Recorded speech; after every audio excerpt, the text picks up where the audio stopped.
Boys and girls, Mr. Palast here. So nice to see you. I know many of us enjoyed the story Squids Will Be Squids, which is by the same author, John Striska, and he's just so funny. And so I found another one of the stories, The Stinky Cheese Man and Other Fairly Stupid Tales. And just so you know, some of these pages, there might be some tears. This book has traveled with me in my journeys. This is my 17th year teaching. 19th year overall, because as a teacher you have to do field work as student teaching, and then you have to become a substitute before you get your own classroom. And this book has been with me, so it's seen better days, but it still has a lot to teach us. Also, this time of year is Mr. Palast's favorite time because Halloween is next week, so we're going to read this as Venom. What do you think? Pretty cool? Awesome. All right. I have found the kernel of wheat, said the little red hen. Now who will help me plant this wheat? Where is that lazy dog? Where is that lazy cat? Where is that lazy mouse? Wait a minute. Hold everything. You can't tell your story right here. This is the end paper. The book hasn't even started yet. Who are you? Will you help me plant the wheat? I'm Jack, the narrator, and no, I can't help you plan the wheat. I'm a very busy guy, just trying to put a book together. Now, why don't you just disappear for a few pages? I'll call when I need you. But who will help me tell my story? Who will help me draw a picture of wheat? Who will help me spell the wheat? Listen, hen, forget the wheat. Here comes the title page. Title page for The Stinky Cheese Man and Other Fairly Stupid Tales. Awesome. Look at this. I know. The page is upside down. I meant to do that. Whoever looks at the dedication stuff anyway? If you really want to read it, you can always stand on your head. Introduction. A long time ago, people used to tell magical stories of wonder and enchantment. Those stories were called fairy tales. Those stories are not in this book. The stories in this book are almost fairy tales, but not quite. Stories in this book are called fairly stupid tales. I mean, what else would you call a story like Goldilocks and the Three Elephants? This girl's walking through the woods smelling peanut porridge cooking. She decides to break into the elephant's house and eat the porridge, sit in the chairs, and sleep in the beds. But when she gets in the house, she can't climb up on baby elephant's chair because it's too big. She can't climb up on mama elephant's chair because it's much too big. And she can't climb up on papa elephant's chair because it's much, much too big. So she goes home, the end. And if you don't think that's fairly stupid, you should read Little Red Running Shorts, or maybe The Stinky Cheese Man. In fact, you should definitely go read the stories now, because the rest of this introduction just kind of goes on and doesn't really say anything. I stuck it on to the end here so it would fill up the page and make it look like I really knew what I was talking about. So stop now. I mean it. Quit reading. Turn the page. If you read this last sentence, it won't tell you anything. Jack, Up the Hill, Fairy Tale Forest, 1992. Awesome. Look at this one.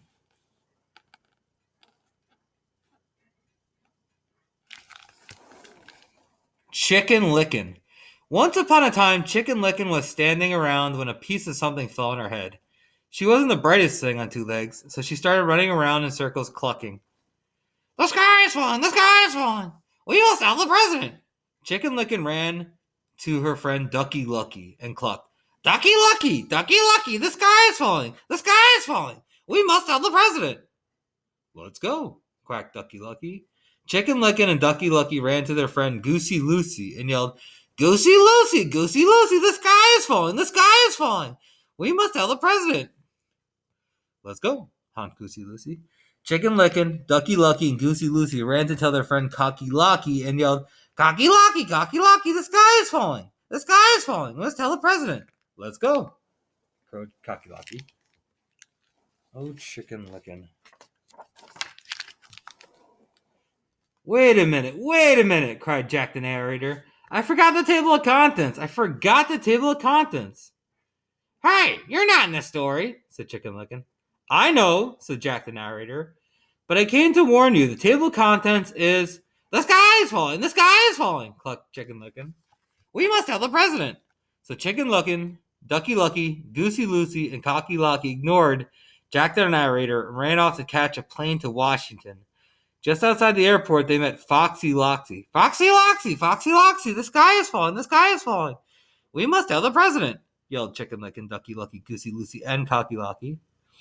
Well, come with me, said Foxy Loxy. I know a shortcut to the airport. Foxy Loxy led Chicken Licken, Ducky Lucky, Goosey Lucy, and Cocky Locky to his cave. He didn't get to eat them, though, because Chicken Licken was almost right. The sky wasn't falling. There's a lot going on here.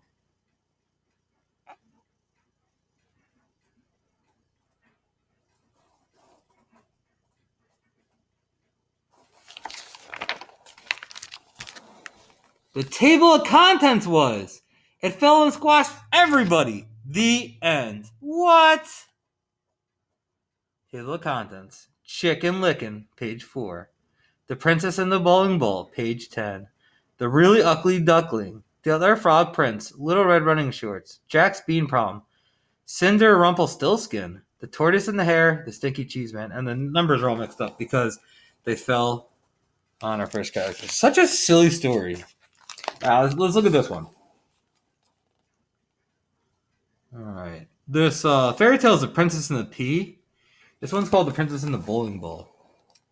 Once upon a time, there was a prince. And this prince's dad and mom, the king and queen, somehow got into the royal heads that no princess would be good enough for their boy unless she could feel a pea through 100 mattresses. So it should come as no surprise that the prince had a very hard time finding a princess. Every time he met a nice girl, his mom and dad would pile 100 mattresses on top of a pea and then invite her to sleep over. When the princess came down from breakfast, the queen would ask, "How did you sleep?" The princess would politely say, "Fine, thank you," and the king would show her to the door.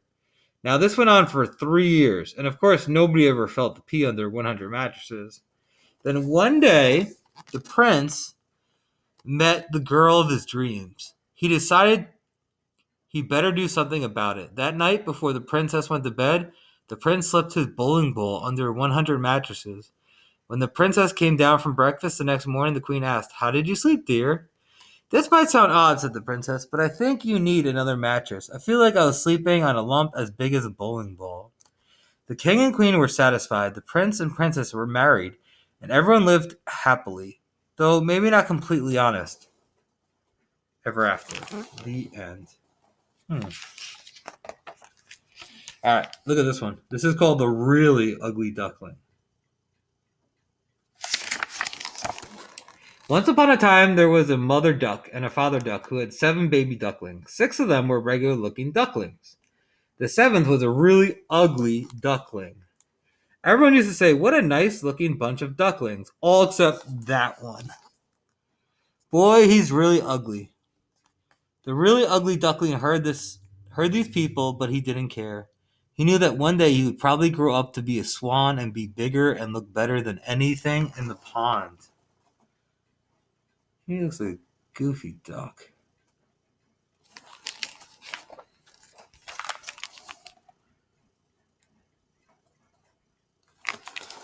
Well, as it turned out, he was just a really ugly duckling, and he grew up to be just a really ugly duck at the end. So silly. All right, what do we got for the next one? Oh, The Other Frog Prince. And we have the Frog Prince in our playlist. Look at that Frog Prince. Once upon a time, there was a frog. One day, he was sitting on his lily pad. He saw a beautiful princess sitting by the pond. He hopped in the water, swam over to her, and poked his head out of the weeds. "Pardon me, oh beautiful prince," he said in his most sad and pathetic voice. "I wonder if you could help me." The princess was about to jump up and run, but she felt sorry for the frog with a sad and pathetic voice. So she asked, "What can I do to help you, little frog?" "Well," said the frog, "I'm not really a frog, but a handsome prince, who was turned into a frog by a wicked witch's spell. And the spell can only be broken by the kiss of a beautiful princess." The princess thought about this for a second and lifted the frog from the pond and kissed him. "I was just kidding," said the frog. He jumped back in the pond, and the princess wiped the frog slime off her lips. The end. Oh, he got her. Oh, this is Little Red Running Shorts. We know Little Red Riding Hood.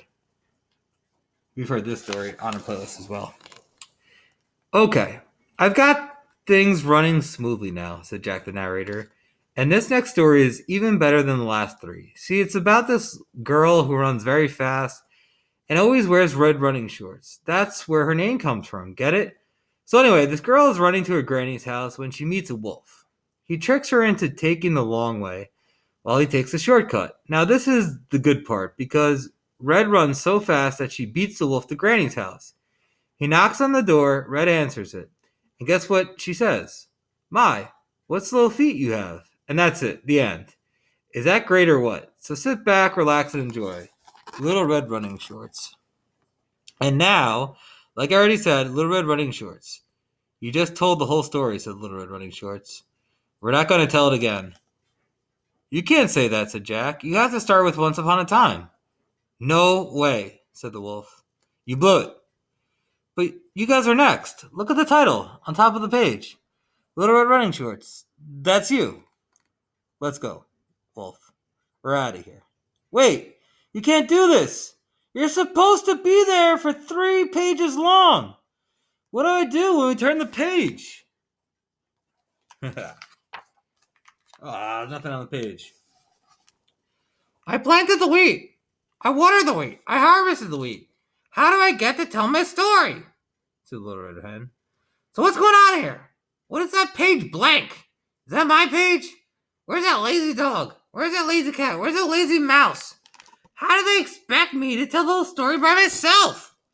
Where is that lazy narrator? Where is that lazy narrator? Where is that lazy author?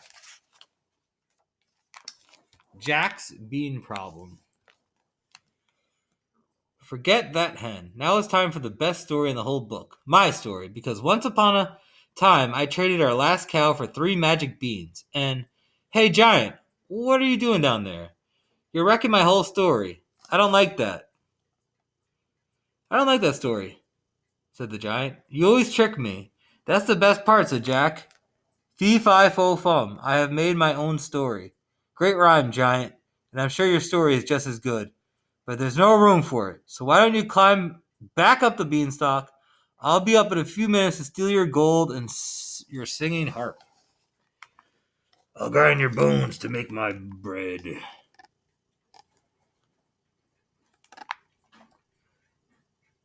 I knew you'd understand, and there's another little thing that's been bugging me. Could you please stop talking in uppercase letters? It really messes up the page. I will read my story now, said the Giant, and he did. Giant story. The end of the evil stepmother. Said, I'll huff and I'll snuff and give you 3 wishes. The beast changed into 7 dwarfs, happily ever after, for a spell had been cast by a wicked witch. Once upon a time. That's your story, said Jack? You've got to be kidding me. That's not a fairly stupid tale. That's an incredibly stupid tale. That's an unbelievable stupid tale. That is the most stupid tale I ever... Ark! The Giant grabbed Jack and dragged him to the next page. Huh.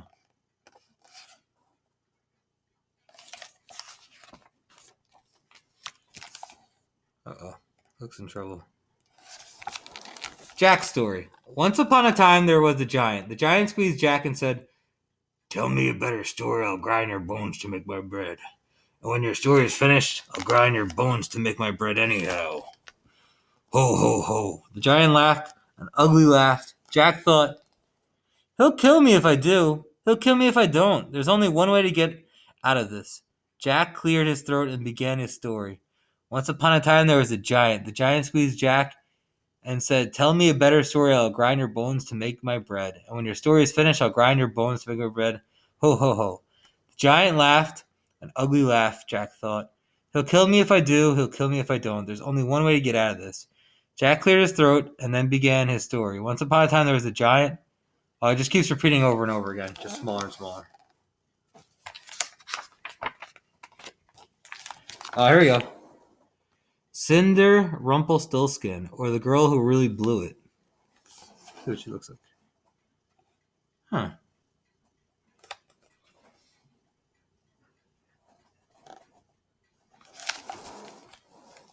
Once upon a time, there was a beautiful girl named Cinderella who lived with her wicked stepmother and two ugly stepsisters.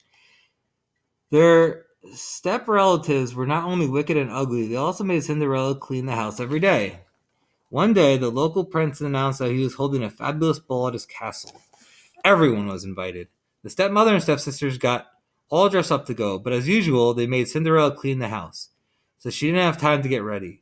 After the stepmother and stepsisters left for the ball, Cinderella sat down and began to cry. Just then a little man appeared. "Please don't cry," he said. "I can help you spin straw into gold." "I don't think that will do me much good," said Cinderella. "I need a fancy dress, glass slippers, and a coach."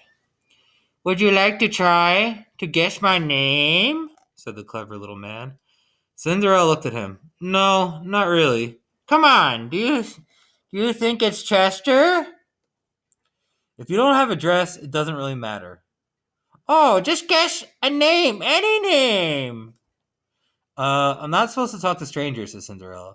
Then she closed the door and left the little man standing outside screaming, "Rumpelstiltskin! Rumpelstiltskin! Rumpelstiltskin!"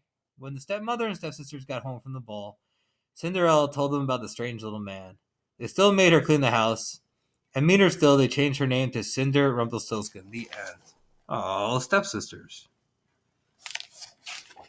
Okay, this one is The Tortoise and the Hare. You're familiar with this story? A little bit? Okay.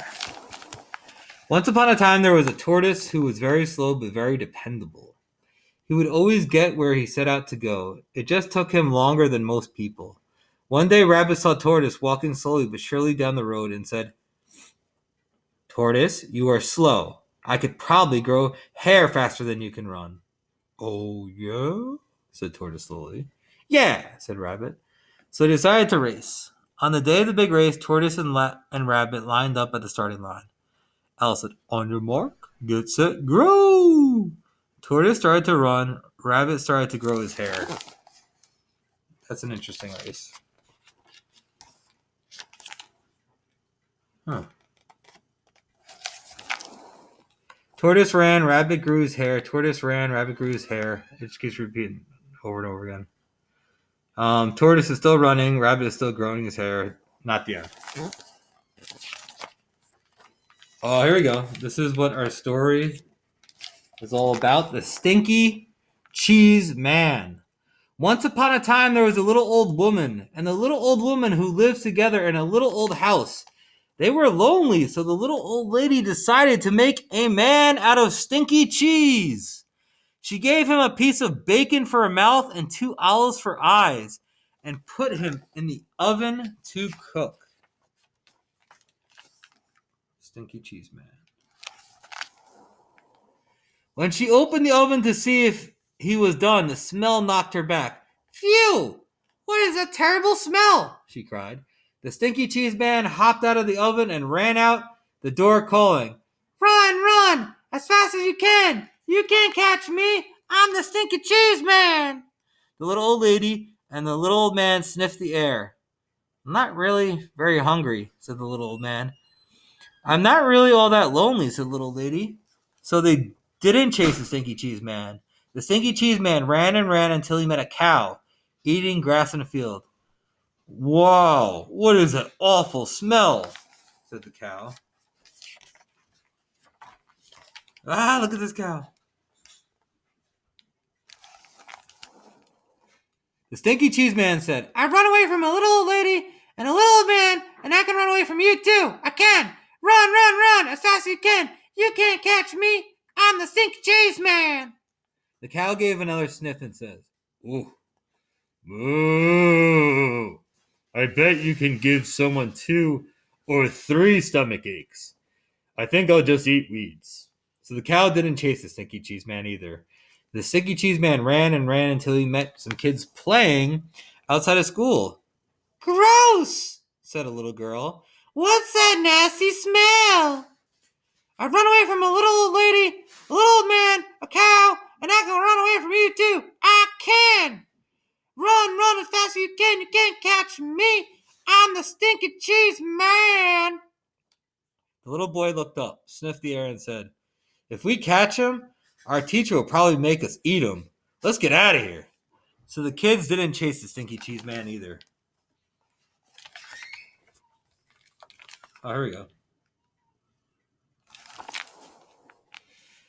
By and by, the Stinky Cheese Man came to a river with no bridge. How will I ever cross this river? It's too big to jump, and if I try to swim across it, I'll probably fall apart, said you-know-who. Just then the sly fox, who shows up in a lot of these stories like this, poked his head out of the bushes. Why, just hop on my back, and I'll carry you across, Stinky Cheese Man. How do I know you won't eat me? Trust me, said the fox. So the Stinky Cheese Man hopped on the fox's back. The fox swam to the middle of the river and said, oh man, what is that funky smell? The fox coughed, gagged and sneezed, and the Stinky Cheese Man flew off his back and into the river, where he fell apart. The end. Shh! Be very quiet. I moved the end paper here so the giant wouldn't think the book is over. The big lug is finally asleep. Now I can sneak out of here. Just turn the page very quietly, and that will be the... Oh, no. I found the wheat! I planted the wheat! I grew the wheat! I harvested the wheat! I ground the wheat! I made the dough! I baked the bread! Said the little red hen. And did anyone help me? Did anyone save space for my story? So now, said the little red hen, who thinks they're going to help me eat the bread? Bread, said the giant. Eat, said the giant.